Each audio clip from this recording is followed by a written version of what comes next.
This week, 2 games ended in showdowns, some games got rained out, multiple amazing plays, and walk-offs to end the game. And we talked to Drake Toll about why the party animals are so dang good this season. All that and more on this week's Banana Breakdown. Welcome to the Banana Breakdown podcast. Whether it's player interviews, weekly breakdowns of the games, or post-game live streams, we love to talk about all things banana. Okay, so let's jump straight into the showdowns. There were 2 showdowns this weekend, one between the Tailgaters and Firefighters, and the other between the Bananas and Visitors. And the first one happened between the Tailgaters and Firefighters, so we're going to jump straight into that one. Yeah, so here the Tailgaters and the Firefighters played an outstanding game. This series was a lot of fun. But they go to showdowns, and in the first round of showdowns, the Tailgaters are up to bat. Zach Watson is up to bat, and there's a good battle there, and then he makes contact, gets a nice hit, and he's rounding third, and it looks like he's gonna get home. But what happens, Brandon? So the ball is thrown home. Dalton Cornett grabs it, and he's a little bit in front of home plate, swings around to try to apply the tag, and he's called safe. But Dalton immediately goes and says, I got him. I tagged him there. And so it goes to replay. Now, we've talked about this before on the podcast, but at least with other sports, with a replay, you're supposed to have indisputable evidence to overturn it. And so they start rolling the clips, and that's when the potential issue arises. It was not indisputable.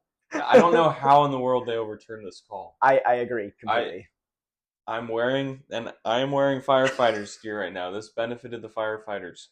There had to have been another angle that we didn't see for them to make the decision to overturn the call, because from that angle, there is no evidence that he made contact with Zach Watson there.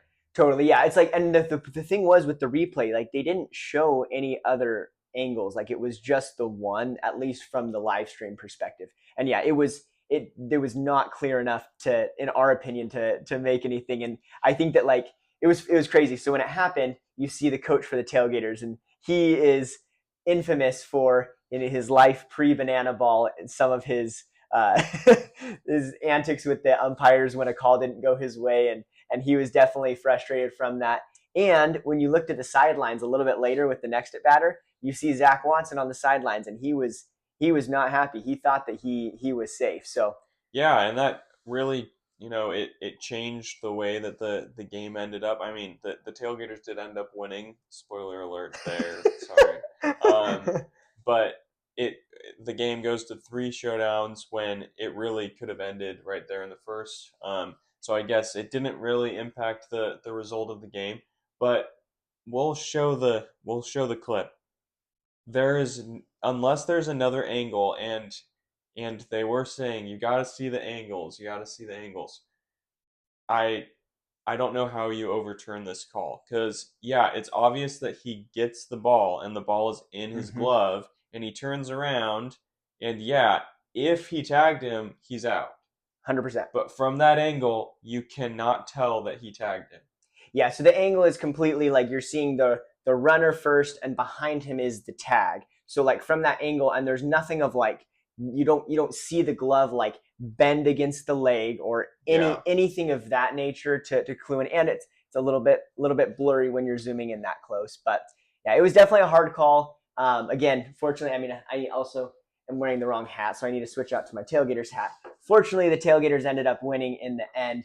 Amazing showing on the mound from Brett Carson, and then they brought in another pitcher to close it out after Brett had to run all the way to the fence. But it was a great game. Brett Carson was showman of the night. Shout out to him. It was a great game.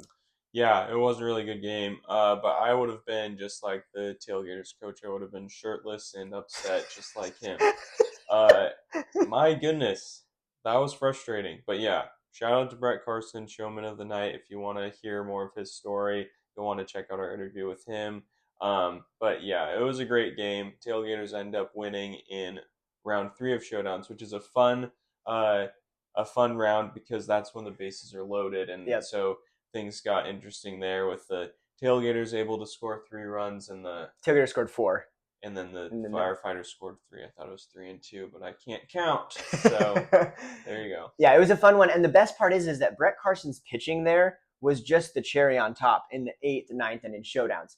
He got a single, double, and triple in 4 at-bats. So his batting was what carried him, and then the pitching, like to have that kind of performance batting and then to just top it all off with closing out the game is incredible. Yeah, he's a really good batter. He was telling us that his senior year of college, he was batting 400, and uh, he it's amazing. He's a really good batter and a really good pitcher. He's a star in Banana Ball. Definitely. And then we'll get into how the other game between the Firefighters and Tailgater ended in a second, but I think we need to jump over to the Bananas and the Visitors showdown while we're on that topic. Yeah. So what are you gonna wear? I'm trying to figure that out because I've got Bananas and Visitors here. I think I'll go. It's not a real Visitors hat. That's true. Right. I'll go Visitors backwards and Bananas on the front. So won't do too much for you guys, but at least I'm representing both teams here. Yeah. Well, this was awesome. It was a little bit of a disappointing weekend because of the rain. So Thursday's game got pushed to Sunday. Saturday's game got canceled altogether. And so that was a little disappointing there, but you can't really control it. It's just that time of year, you know. You guys know how weather works. But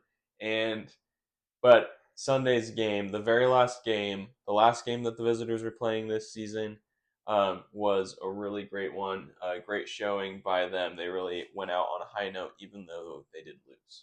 Yeah, so great showing. I do want to call out the ninth inning that led to the showdowns for the Visitors. I don't have all 3 names in front of me at the moment, but in the ninth inning, the Visitors brought in 3 different pitchers, and each one of them, the first batter they faced, they struck them out to lead them into showdowns. It was crazy because, like, to me watching it, it's like I understand you have to switch them out because the game, one of the games got rained out and completely canceled. So this is their only chance to show. So they have to try to cycle through some of these pitchers. But it was like, oh my gosh, they just got a strikeout. Like, leave them in, they're hot. And then the next one comes in, it's like, how did they do? Oh my gosh. And then the third one came in. It was absolutely incredible. Shout out to those 3 pitchers, just boom, boom, boom, striking out the Bananas and leading them into showdowns. It was awesome. Yeah, that was really cool. It's kind of like how exciting, not obviously it's not to this extreme, but you know, when a team has a joint no hitter, you're like, wow, that pitching staff was really on it that day. Yeah, and I'm going to look up the names because I want to give these guys a shout out because it was such a good moment for them. So I want to get the names because this was such a good moment for these guys. So Grant Besser was the first pitcher in the ninth inning. He strikes out KJ Jackson, which is a great thing to do. So then Brett Allen, whose nickname is the Wonder from Down Under, he has the crocodile on his head. He strikes out Dan Oberst, who's the designated hitter, which is impressive. And then CJ Williams comes in with 2 outs and faces Reese Alexiades, the home run leader for the Bananas, and strikes him out. So shout out to those 3 guys. Amazing performance there in the ninth inning, in addition to the rest of this season, and just really cool for them to have that moment. Yeah, but to get 3 strikeouts in a row there is impressive. But against those guys, those are some of the best hitters on the Bananas. Yeah, they really stepped up to not to the plate. They stepped up to the mound there. Definitely. And then you get into the showdowns. We won't go into all the details, but it ends with KJ Jackson coming back to the plate. He had just struck out in the ninth inning, and he was on the visitor squad last year. And he comes up to the plate, absolutely tanks it to the wall, and as he's rounding the bases, he starts unbuttoning his jersey, pulls it open, and it shows the Visitors logo. As he's flying around the bases, he knew that he was going to make it home and slides in, and just everyone goes crazy. Yeah, the Visitors have a special place in his heart, but it probably also felt good to do that against a team he had played for. Really cool moment there. But I also want to give a shout out to Danny Hosley at the top of the second round of showdowns, where he's by himself and no fielder here, and he gets the batter to make contact, and he by himself fields the ball cleanly and is able to get it home so that they don't score. Yeah, I do want to call out a little bit there as well with the situation that led to that. So Jordan Brewer of the Visitors got beaned by Danny Hosley, and so he was on second. So it was even more stressful for Danny Hosley. That's right. And then forgot about that somehow. Yeah, and so it made it more stressful. But then even in addition to that, there was a little bit of a mishap. So Jordan Brewer on a pass ball steals third, and Biko and Josh are like, wait, he has to go back to second. You're not allowed to steal in showdowns. And they're like, okay, I guess the umpires didn't notice. So he's just going to be on third now. So it was like literally any kind of grounder that Danny Hosley didn't field right away, the visitors were going to score. Yeah, and he got it, and he kind of caught it barehanded and threw it home. It was awesome. Yeah, because yes, it was a really cool moment, and it was also like the another rule that they brought up there that I didn't know for showdowns is if Jordan Brewer were to score, that would end that round of showdowns. You can't get the second runner to score if Oh, there was someone that was beamed. That because basically it would then be almost impossible for the next team to win. yeah, you just don't. It just makes it easier to get. Yeah, all you would need to do is just don't hit someone. Yeah. Yeah, that makes sense, but I did not know that. Yeah, we've been learning a lot with the showdowns. There's a lot of like little rules here or there. Seems that are like being there's developed. more than 11 rules of banana ball. Yeah, sometime we're gonna have to get someone on to give us the in-depth list. Obviously, you only really need to know the 11 to get started, but like as we're getting into the league, there's a lot more rules that we need to have I laid know, out. and we've talked about this before, but what's nice about banana ball is they can make changes as we go. I wonder how that's gonna that might change when it's a real league next year, where you Yeah, can't just change a rule. Right now, you can just change a rule if it doesn't really work when there's an interesting situation that comes up. But they want to make sure the game is as easy to understand as possible and also just as seamless as possible. And so sometimes you'll find some rules that just kind of take the momentum out of the game or don't make sense and you change it. But we'll see if they can do that during a league, because I don't think you can really change a rule. Anyway, that's a conversation probably for the off season. 100%.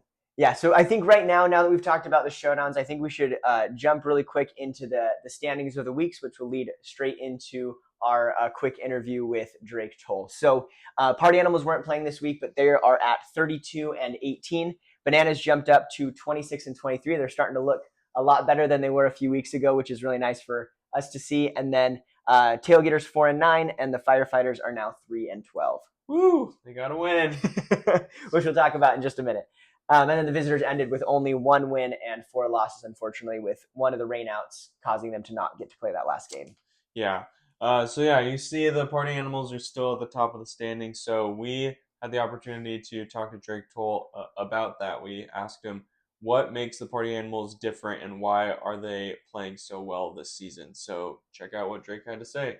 Can you break down, like, what would you attribute those wins to? Like, why are they so good? Yeah, I think a lot of this is Jimmy's and Joe's. Andy Cosgrove's a stud. You add a guy like that into the fold, and now all of a sudden you're talking about an elite banana ball team. I think he is the best catcher this sport has right now from a true baseball standpoint. And that's one position where, a ton of credit to Bill Leroy. He's a great entertainer. I mean, genuinely, he is a glue guy for the Bananas show, pregame, postgame, in-game. And Andy Cosgrove's not going to give you that pregame. He's not going to take a mic and do Banana in the Pants, and he's not going to grab the mic and do Fans First on 3 in front of the stadium. But he gives you a really good baseball base behind the dish. Eric Jones Jr. is another guy you can credit like that just makes a huge difference from the baseball side. Then there's Jake Skoll, who does the same thing. And then there's Reese Hampton, who's maybe the best center fielder defensively that I've watched. And those guys aren't going to give you a million trick plays, but they're going to give you really good competitive baseball in the midst of a banana ball game, and then mix in the entertainment and the trick plays as needed, or as we talk about banana ball feel a lot. Hey, 2 outs, man on second and third in a tied inning, do not go for a trick play. Just catch the ball. The last thing we need is a trick play missed here to derail the inning. So those guys understand banana ball feel better than almost anyone because they've been in the heat of professional baseball for so long. So those are guys that have Andy Cosgrove added into the fold, Reese Hampton, Jake Skoll, guys who have stepped up a ton. And then I look at the pitching staff and see a Brady Keiss, who has given you a lot of firm, strong innings this year, even in showdowns. Remember the Fort Myers series where he was lights out in showdowns against the Bananas. He's a guy who last season you could really rely on. He's been reliable. Nate Tellier, and even in the last month or so, you've seen Peter Holden step up, and both those guys, their numbers in the last 6 weeks have been off the charts. It's pitching that you didn't have last year that stepped up this year, and even in the absence of a Chase Acuff, Sal Jacobo, whose bat is still getting there. His defense is incredible, and 4 out of 5 plays, you're going, how did he do that? I mean, it just looks so smooth what he's doing. The little additions here and there have really amped up the party animals, and then you can look across the way at the Bananas and say, man, they're trying to figure out how to work Ty in there, how to work KJ in there, and they're just now getting to the point where, hey, KJ's an everyday guy at third base, or hey, here's where Ty is going to be every day for us. And with that, where the party animals have their whole roster figured out in the same lineup night in and night out, the Bananas, I think, still have a little ways to go. Thanks, Drake. We're going to have a full interview with him that's going to come out next week, so you'll want to keep an eye out for that.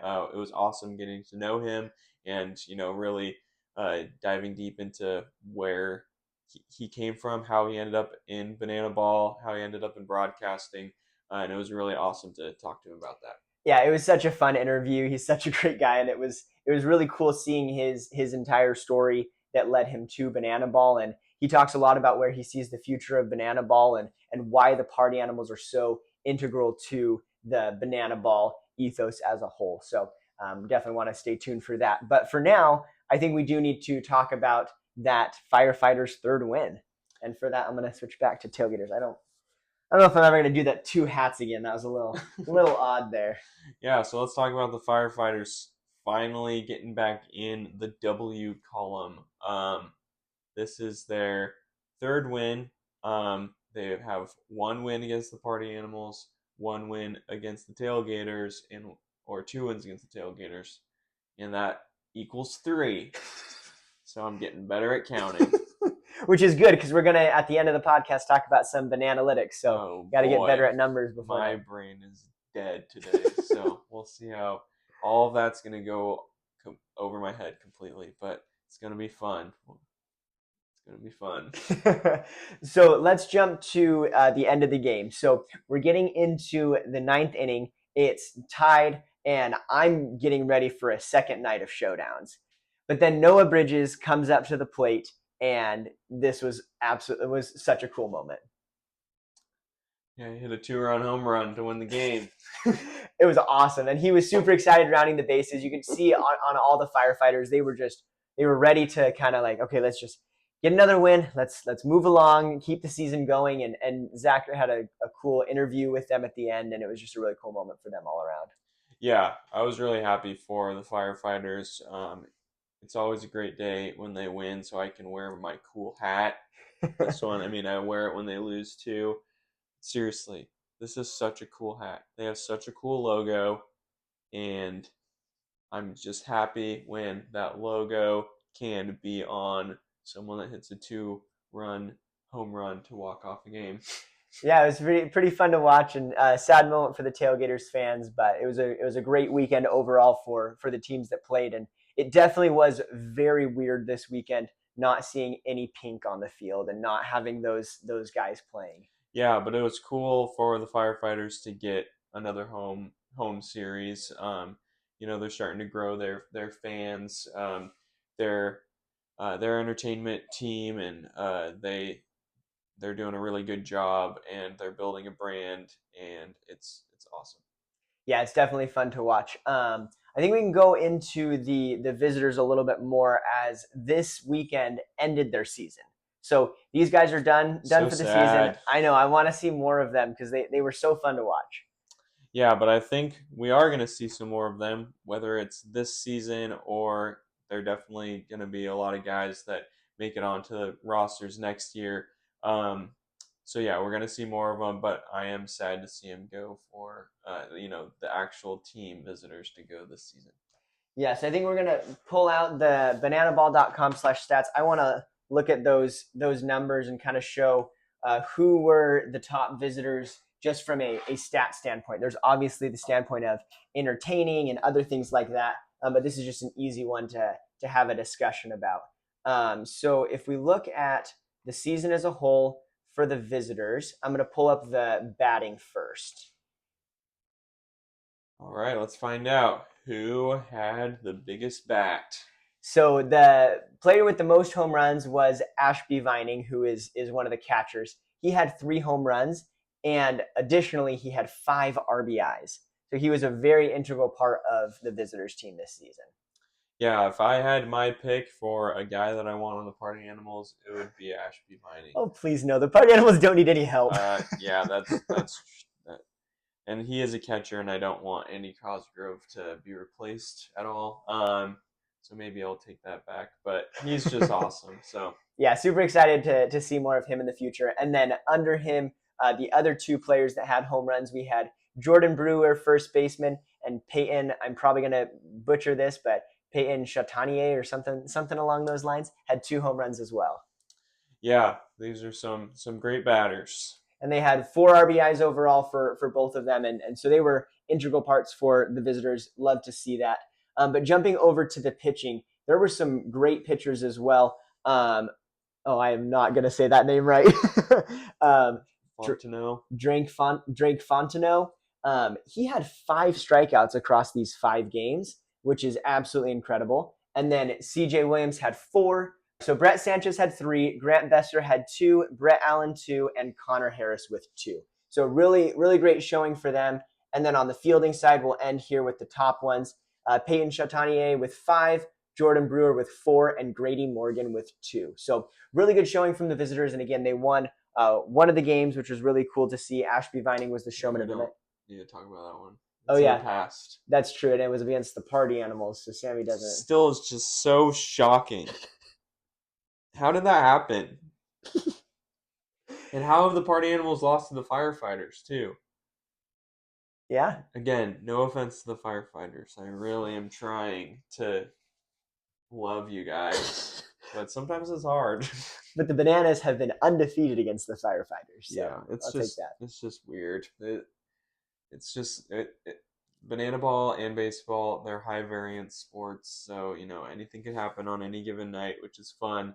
But don't let that distract you from the fact that the Party Animals are the best team in the world and could beat the Colorado Rockies. Definitely. Yeah, so it's cool to see how far ahead the Party Animals are. They are absolutely crushing it this season. And again, we talked to Drake Toll, who is the sideline reporter and broadcaster for the Party Animals, and he talked a lot about that and how integral some of the changes, such as adding Andy Cosgrove this year and some of those other little tweaks have been to making the Party Animals the top dominant force in banana ball. Oh yeah, they really are. So yeah, you'll definitely want to stay tuned for that interview with Drake Toll. In the meantime, we've got some other interviews with some of the players, and we're going to do a lot more here soon. We're really excited to add those here more to the podcast. Yeah, we're really excited. We got a lot of fun stuff coming up. So thanks for sticking around, and go Party Animals and Firefighters. Go Visitors.